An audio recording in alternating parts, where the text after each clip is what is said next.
Glad you're staying with us right here on The Exchange, where your business is our business. I'm Rico Hizon.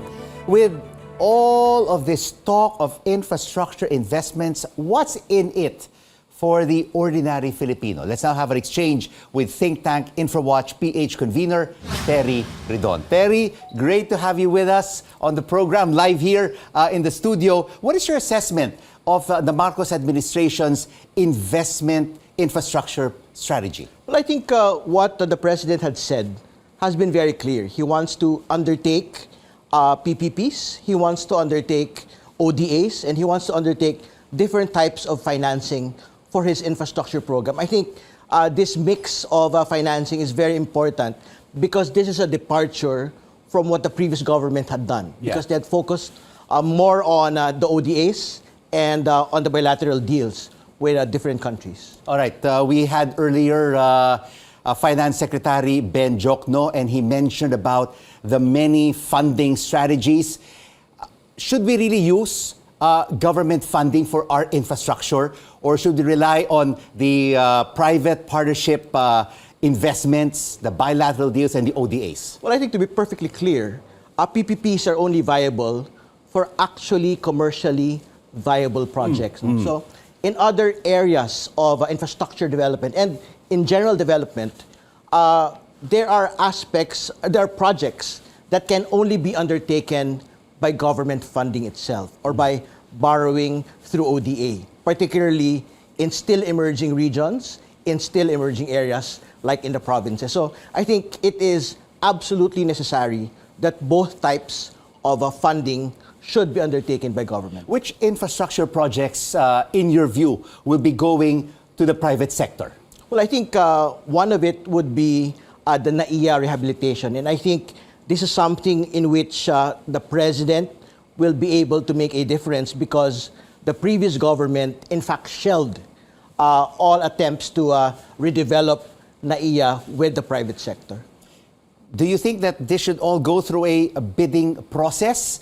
Or if there's one huge conglomerate that really wants to make that investment, then they should partner with the government? Well, it depends on how, it depends on the appetite of the private sector. So if there is a consortium like in previous time that really wanted to undertake to provide a proposal that is original, that is just from them, I think they should be allowed to do so. But government can also undertake the general type of procurement for this type of project. What is your sense right now, Terry? Is the private sector excited about these PPP projects that the government is offering? Well, I think there is an appetite for undertaking the PPPs, particularly if it is really commercially viable for them. As an example, aside from the NAIA redevelopment, we're also talking about the EDSA busway development project. So I think these two projects are projects which the private sector are really excited about. In the previous segment, we spoke with JICA Philippines Chief Representative Takema Sakamoto, and he said the country's infrastructure programs are lagging behind our Southeast Asian neighbors. Do you agree? Well, definitely. And the reason for that has been as old as time. It has always been because of bureaucratic red tape at all levels of government, not just at the highest level, but also at the local government level. We are talking about numerous various permits from the level of the barangay, even up until the level of Congress, as an example, for a congressional franchise. Apart from bureaucracy, is corruption, extortion also an issue? Well, most definitely, and even at all levels of government.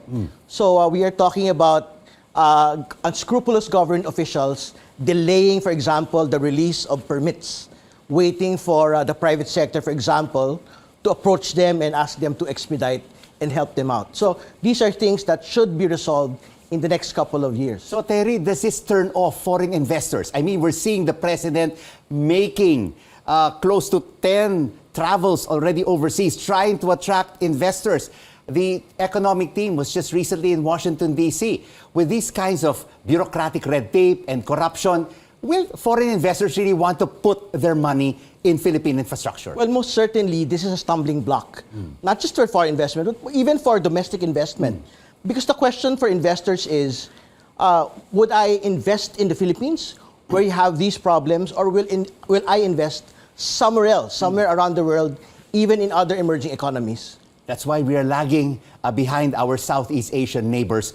What projects, including soft infrastructure one, should the Marcos administration implement as well, apart from the big major ticket items to boost economic growth? Well, I think a very important aspect in infrastructure development has also been the focus on social housing.